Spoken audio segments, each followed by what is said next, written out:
Pak Hakim, Ana itu akhir-akhir ini tuh prihatin karena semakin banyak dari hari ke hari itu ulama yang wafat. Iya ya Ustaz ya. Iya. Ini apa ya kira-kira hikmahnya? Kalau yang saya pelajari itu kalau dalam hadis itu disebutkan kalau ada ulama yang meninggal itu artinya Allah mencabut ilmu dari itu dunia. Masya Allah. Nah, ini memprihatinkan. Sangat. Tapi kita juga tidak boleh takut ya Ustaz ya. Kalau ulama-ulama meninggal, contohnya Ali Jabir, Iya. ada Habib Ali, ada Habib Thohir, dan masih banyak lagi. Ini di 2021. Kalau dari 2020 2021 itu beredar sekitar lebih udah 200-an lebih Ustaz ya. Malah 300. Wah, 300 ya malahnya. Kira-kira apa ya hikmah yang bisa kita ambil ya? Ini sebenarnya pasti ada hikmahnya dengan ulama itu meninggal. Dan yang paling penting adalah bagaimana cara umat Islam untuk menghadapi fenomena ini. Ya kalau saya sendiri masih belum begitu tahu. Kita perlu nanya ke Pak Yai mungkin ya. Iya. Nampaknya kita harus benar-benar wawancara ini. Ya. Gimana? Kita siap ya wawancara ya? Monggo Ustaz. Assalamualaikum. Waalaikumsalam warahmatullahi wabarakatuh. Silakan Pak Ferry.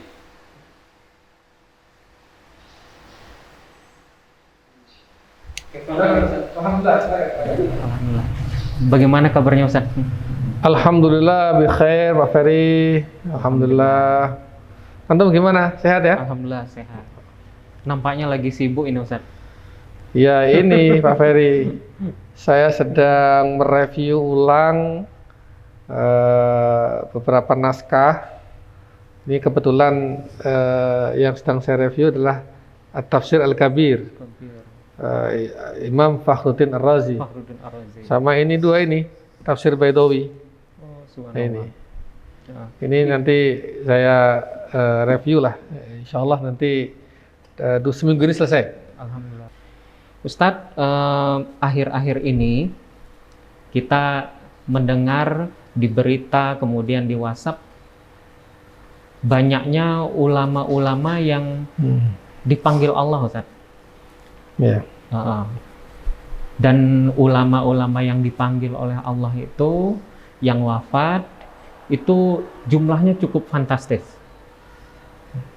Dan kalau dilihat dari kadar keilmuan mereka mumpuni, kemudian juga kesalehannya juga sungguh sangat tinggi.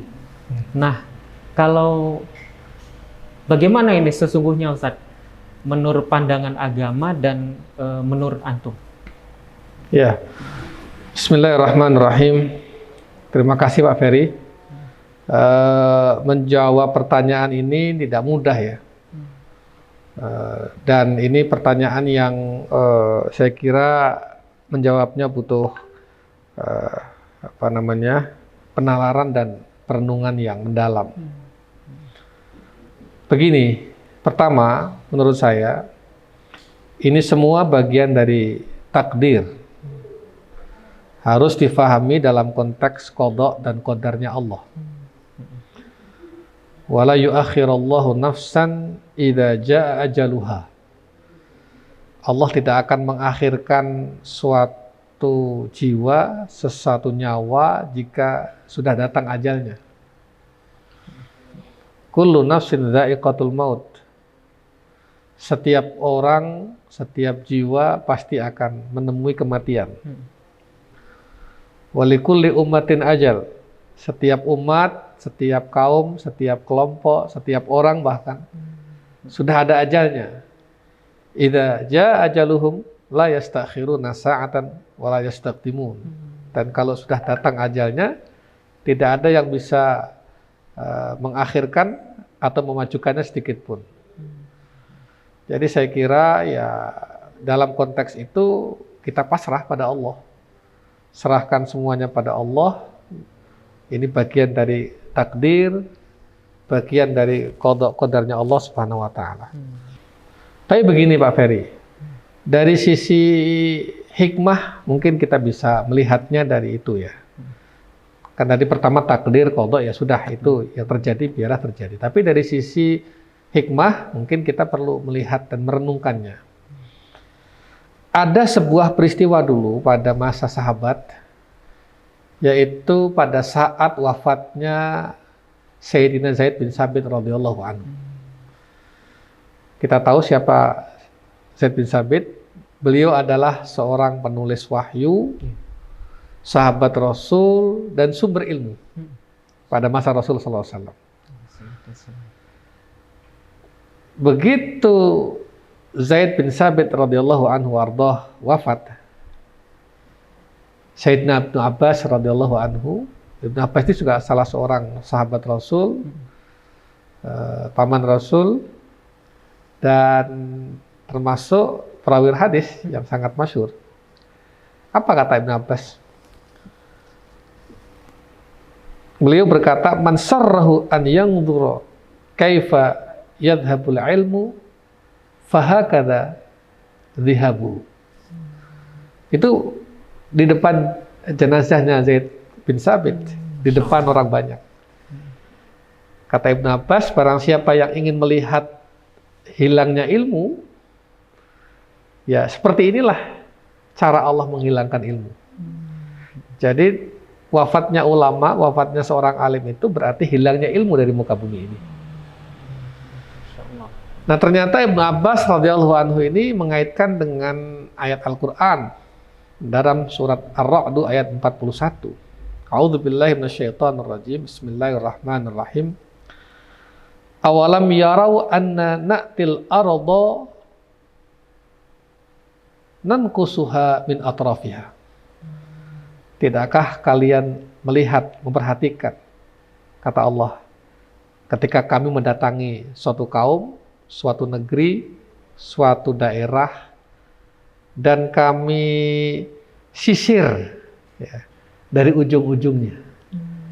Nankusuha, kami kurangi, kami sisir dari ujung-ujungnya, min atrafiha. Ibnu Abbas mengaitkan ayat ini dengan ya Allah itu kalau ingin menghendaki suatu negeri, satu kaum, satu masyarakat itu binasa, ya perlahan-lahan ilmu dicabut dari situ, dan kemudian ulama-ulamanya diwafatkan. Ada juga Pak Ferry, ini saya kira masyhur dan sering kita dengar hadis diriwayatkan oleh Abdullah bin Amr bin As radhiyallahu anhuma. Rasulullah sallallahu alaihi wasallam bersabda, "Innallaha la yaqbidul ilma intiza'an yantazi'uhu minal ibad. Walakin yaqbidul ilma biqabdil ulama. Hatta idza lam yubqi 'aliman ittakhadhan nasu ru'usan juhala. Fasu'ilu fa'aftau bighairi ilmin fadallu wa adallu." Muttafaqun alaih. Jadi sesungguhnya Allah itu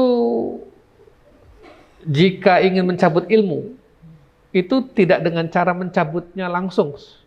Tiba-tiba ilmu hilang dari muka bumi, tidak. Tapi Allah ketika ingin mencabut ilmu dari muka bumi ini, kata Rasul ya, dengan cara mewafatkan ulama-ulamanya, dengan cara mewafatkan orang-orang alimnya, orang-orang salehnya. Hatta idza lam yubqi aliman, sehingga pada saatnya nanti ketika orang-orang alim, orang-orang saleh, ulama-ulama sudah habis, Allah wafatkan satu persatu,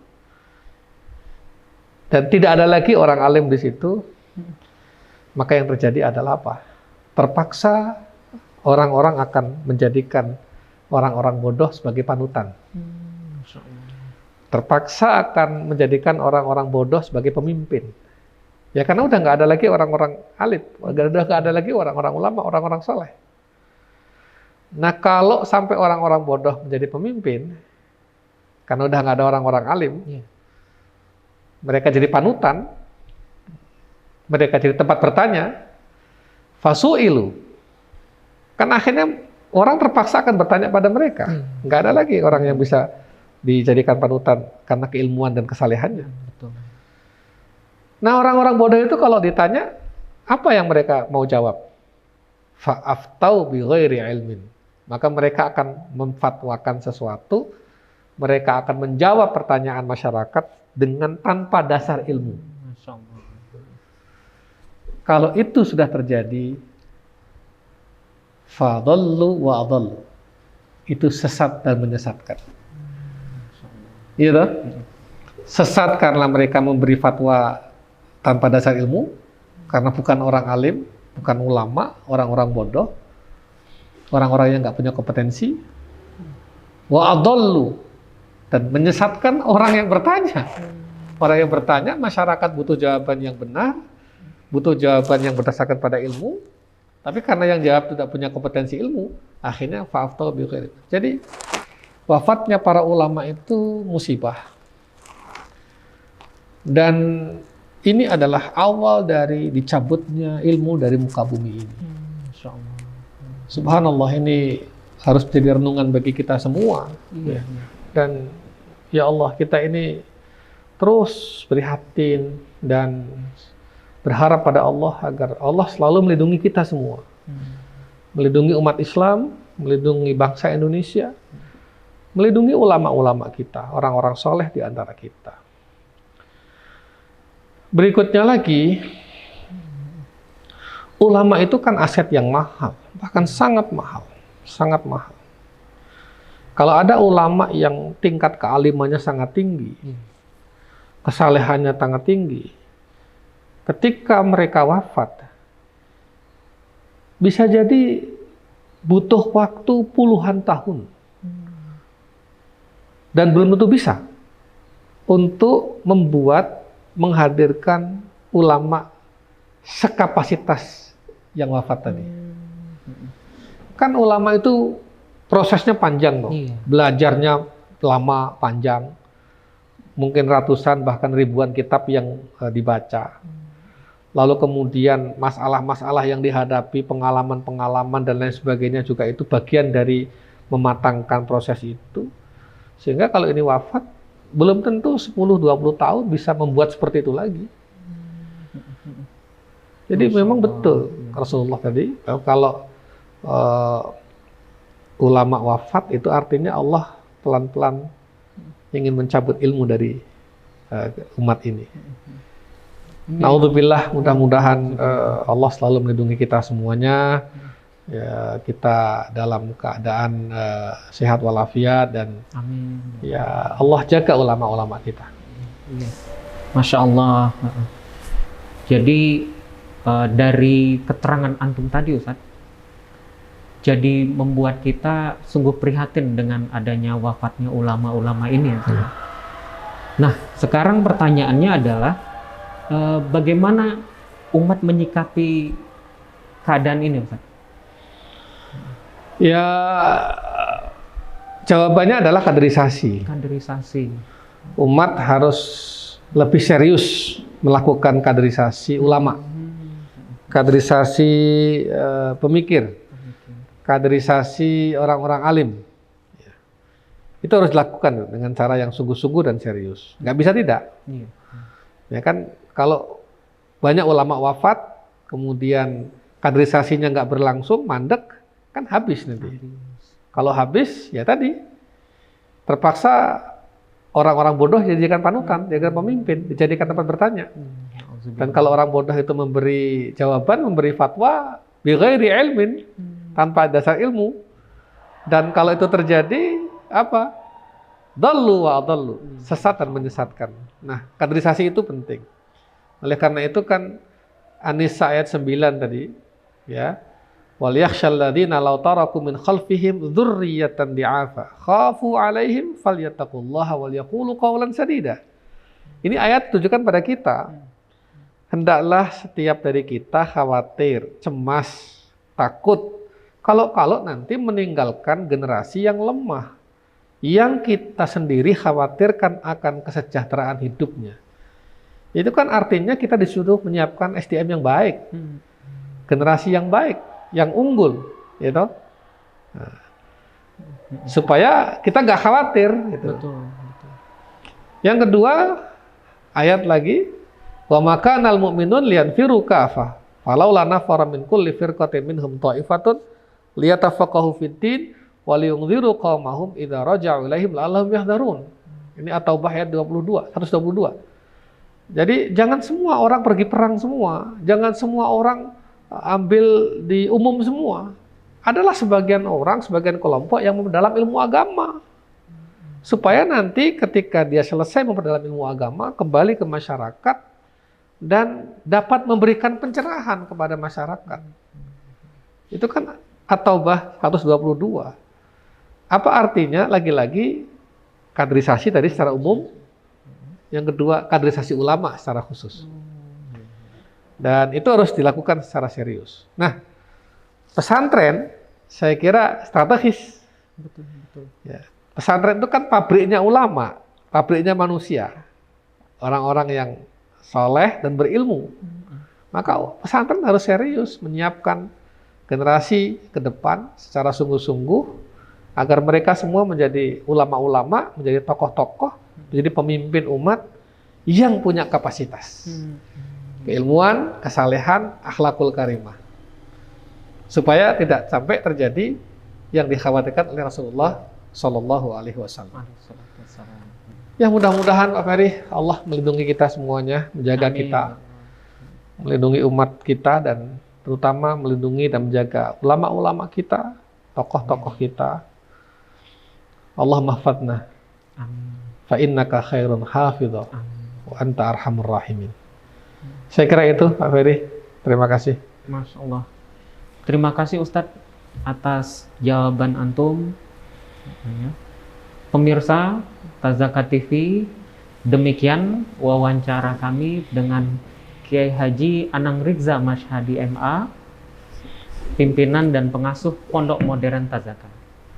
Sampai ketemu lagi di acara rubrik kajian Islam tematik berikutnya. Assalamualaikum warahmatullahi wabarakatuh. Waalaikumsalam.